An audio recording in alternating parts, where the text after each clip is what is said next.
Hello base ஒரு கிராமத்துல ஒரு பெண் இருக்காங்க. அந்த பெண் நடந்து வரும்போது யாரும் அவங்க கிட்ட பேசாம போகவே மாட்டாங்க. ஏன்னா அந்த அளவுக்கு அவங்க நகைச்சுவாவும் சாதாரணமாவும் பேசுவாங்க. இதனாலே அவங்க கண்டா எல்லாருக்கும் பிடிக்கும். அந்த அளவுக்கு எல்லார்ட்டையுமே நட்பா அவங்க பேசுவாங்க. இப்ப அவங்க ஒரு நாள் நடந்து வந்திருக்கும் போது அவங்க ஒரு பைய வந்து எடுக்கிறாங்க. அந்த பையில இருந்து ஒன்னு வந்து எடுக்கிறாங்க. அதை கண்டு மக்கள் எல்லாம் அலறடிச்சிட்டு ஓடுறாங்க. சரி, அவங்க அப்படி என்ன எடுத்தாங்க, அதுக்கு பின்னாடி நடந்த அதிர்ச்சியான சம்பவங்கள் தான் இந்த வீடியோல பார்க்க போறோம். ஓரி பக்கத்துல ஹரிதாஸ்பூர் என்ற ஒரு ஊர் இருக்கு.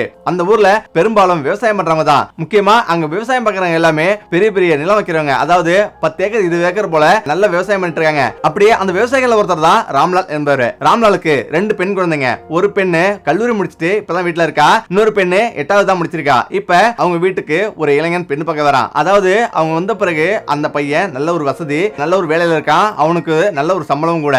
நல்ல ஒரு பையன் கேள்விப்படுறாங்க. இப்ப பெண்ணு கேக்குறாங்க. ஆனாலும் ராம்லாலுக்கு தன்னோட பெண்ணை தனியா கூப்பிடுறாரு. என்னம்மா உனக்கு சம்மதமா? அதாவது அந்த பையன் நல்ல பையன், நல்ல சம்பளம், நல்ல வேலை, உங்களுக்கு சம்மதமா? இல்ல உன் மனசுல வேற ஏதாவது வச்சிருக்கியாமா அப்படின்னு அவர் கேக்குறாரு. ஆனா அந்த பெண்ணும் அப்படிலாம் இது இல்லப்பா, உன்னை என்ன நினைக்கிறீங்களோ அதை நீங்க பண்ணுங்க அப்படின்னு சொல்றாங்க. அவங்க பேசி 2 நாள் ஆகுது. அந்த பெண்ணோட பேரு காவேரி. இப்ப 2 நாள் ஆகுது.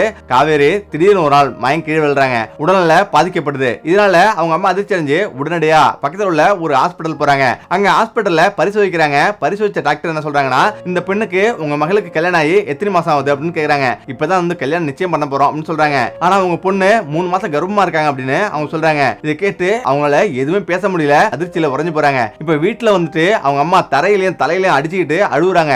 என்ன நடந்தது, ஏன் இப்படி நடந்தது அப்படின்னு. அதே போல காவேரியும் அதிர்ட்டு இருக்கா. ராம்லாலுக்கு எதுவுமே புரியல, என்ன நடக்குதுன்னு ஒன்னும் புரியல. இப்பதான் சொல்லுமா, யார்ட்டமா பழக்கம் செஞ்ச அப்படின்னு கேக்குறாங்க. ஆனா அப்படிலாம் எதுவுமே இல்லமா, எனக்கு எதுவுமே தெரியாது அப்படின்னு அவன் சொல்றா. இப்ப ஒரு மருத்துவரிடம் அவங்க போறாங்க.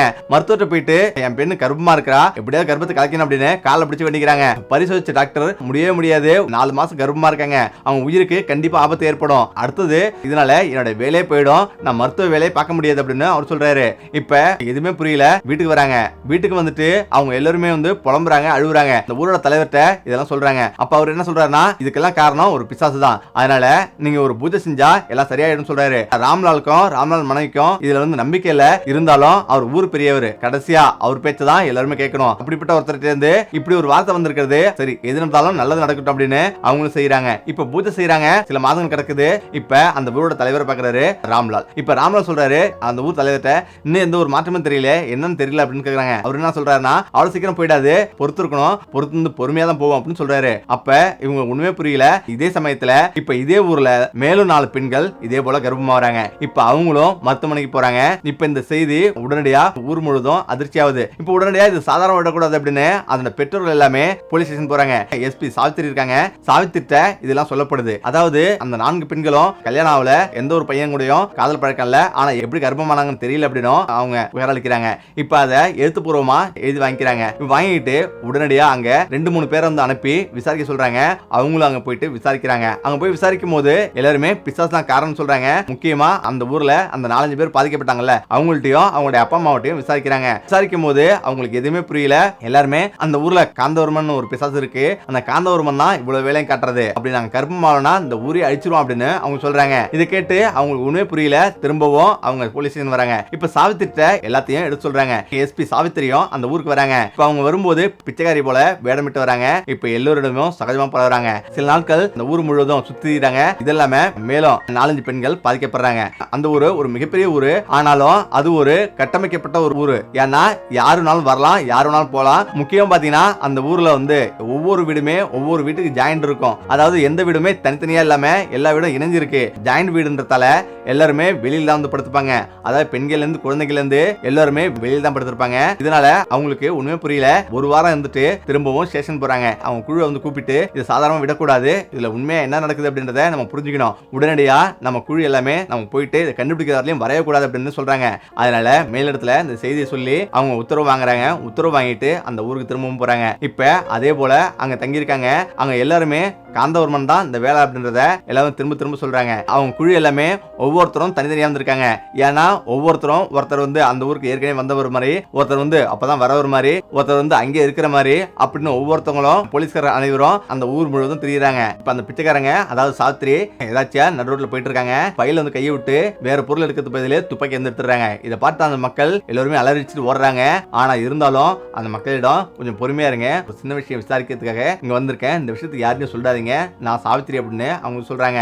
இப்ப இரவாவது சாவித்திரி கவனிக்கிறாங்க. திடீர்னு யாரோ 2 பேரு கருப்பு துணி போத்திக்கிட்டு மூத்த மூடிட்டு போறது தெரியுது. உடனடியா சாவித்திரியும் அவங்கள ஃபாலோ பண்ணிட்டு போறாங்க. இப்போ ஒயர்லெஸ் மூலமா மத்த போலீசாரையும் அங்க வர சொல்றாங்க. அவங்க பின்னாடியே போறாங்க. இப்ப பின்னாடியே போயிட்டு ஒரு வீட்டுக்கு முன்னாடி நிக்கிறாங்க. அந்த வீட்டுல எல்லாருமே நல்ல உறக்கத்துல இருக்காங்க, நல்லா தூங்கிட்டு இருக்காங்க. இப்ப இதை எல்லாருமே என்னதான் பண்றான் அப்படின்றது பாத்துட்டே இருக்காங்க.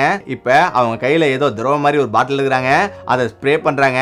கொஞ்ச நேரத்துல ஒரு பெண்ணோட கையை பிடிச்சி இழுக்கிறான். இந்த நேரத்துல தான் சாவித்திரி உடனடியாக வெளில வராங்க. வெளில வந்து துப்பாக்கிய மேல நோக்கி சுடுறாங்க. துப்பாக்கி சத்தம் கேட்ட உடனே அந்த 2 பேருமே ஓடிடுறாங்க. ஆனா அங்க இருந்த போலீசார் அவங்களை சுற்றி வளைச்சு பிடிச்சிடுறாங்க. இப்ப அந்த ஊர்ல உள்ள எல்லாருமே ஏஞ்சி ஓடி வராங்க. அதுவும் முக்கியம் பாத்தீங்கன்னா பல பேரு ஏதோ குண்டு சத்தம் கேக்குது அப்படின்னு பதட்டத்தோட ஓடுறாங்க, உடையறாங்க. ஆனாலும் அந்த குடும்பத்துல உள்ள ஸ்ப்ரே அடிச்ச அந்த 5 பேர் மட்டும் எழுந்திருக்கவே இல்லை. ஏன்னா அவங்க அடிச்ச ஸ்ப்ரேல குளோரோஃபார்ம்ன்ற ஒரு மயக்கம் வந்து தெளிச்சிருக்காங்க. அந்த 5 பேரை மட்டும் மருத்துவமனைக்கு அனுப்பிட்டு இவங்களை கவனிக்கிறாங்க. இந்த நேரத்துல அந்த பிடிப்பட்ட அந்த 2 பேரையும் கட்டி போட்டு விசாரிக்கிறாங்க. விசாரிக்கும் போது பல அதிர்ச்சியான தகவலாம் வெளிவருது. அதுல ஒருத்தர் தச்சர், வயது 40, இன்னொருத்தன் சேகர்ன்ற பையன், வயது 28. இவங்க 2 பேர்கிட்டையும் விசாரிக்கிறாங்க. இப்ப அந்த 28 வயசு பையன்கிட்ட விசாரிக்கும் போது பல அதிர்ச்சியான தகவலும் வெளிவருது. அதாவது அந்த பையன் ஒரு மருத்துவமனையில வேலை பார்த்துட்டு இருக்கான். அங்குள்ள ஒரு அரசு மருத்துவமனையில வேலை பார்க்கறான். அவன் ஒரு காம்பவுண்டரா இருக்கான். அவன் ஒரு ஆபாச அடிமை. முதல் மனைவி இவனுடைய கொடுமையில் தாங்க முடியாம ஓடி போறா. அதுக்கு பிறகு 2வது முறையும் கல்யாணம் பண்றான், திருமணம் செய்யறான். அவங்களும் இவனுடைய கொடுமை தாங்கிக்க முடியாம தற்கொலை பண்ணிக்கிறாங்க. அவன் சில நாள் சிறையில் இருந்துட்டு திரும்ப வந்திருக்கான். திரும்பவும் மருத்துவமனையில வேலை செய்யறான். ஆனா ஒரு இரவு ஒரு சிறுமி தனியா படுத்திருக்கிறது பாக்குறான். அந்த மருத்துவமனையில யாருமே ஆள் இல்ல. உடனடியா அந்த சிறுமியிடம் நெருங்குறான். அதுவும் கையில குளோரோஃபார்ம்ன்ற ஒரு ஸ்ப்ரே வச்சிருக்கான். ஸ்ப்ரே பண்ணிட்டு அவளை பலத்தரம் பண்றான். இப்ப இந்த நேரத்துல தச்சர் அந்த அரசு மருத்துவமனைக்கு எதாச்சும் வராரு, எல்லாத்தையும் பார்த்துடுறாரு. அவரிடம் நான் கொஞ்சம் பணம் தந்துடுறேன், வெளில யார்ட்டையும் சொல்லாதீங்க அப்படின்னு சொல்றான். ஆனா அவரு எனக்கு பணம்லாம் தேவையில்ல, நானும் அது போல வந்து இருக்கணும் அப்படின்னு அவர் சொல்றாரு. இப்ப 2 பேருமே சிறுமியை பலத்தரம் பண்றாங்க. இதுக்கு பிறகு கொஞ்ச நேரத்துல அந்த சிறுமிக்கு மயக்கம் தெளியுது. அந்த சிறுமி வந்து எழுந்திருக்குது. ஆனா ஏதோ யாரோ வந்து அடிச்சு போட்ட மாதிரி அவங்க உடல் உணர்றாங்க. இப்ப மயக்கம் தெளிஞ்சு அதிர்ச்சி ஆகுறாங்க. என்ன பண்றதுன்னு புரியல. ஆனா இதுக்கு பிறகு அந்த 2 பேரும் இதே வேலையவே அந்த ஊர் முழுதும் செஞ்சிட்டு இருக்காங்க. இதுவரை 13 சிறுமிய இந்த மாதிரி கர்ப்பமாக்கிருக்காங்க, நாசமாக்கிருக்காங்க. உடனடியா அவங்கள நீதிமன்றத்தில் நிறுத்துறாங்க. அவங்களுக்கு 21 ஆண்டுகள் சிறை தண்டனை விதிக்கப்படுது. இப்படி இந்த ஊர்ல மிகப்பெரிய ஒரு நிகழ்வு நடந்து முடிஞ்சிருக்கு. ஓகே, நம்மளே இந்த வீடியோ பிரச்சனை மீண்டும் அடுத்து சந்திப்போம். நன்றி, வணக்கம்.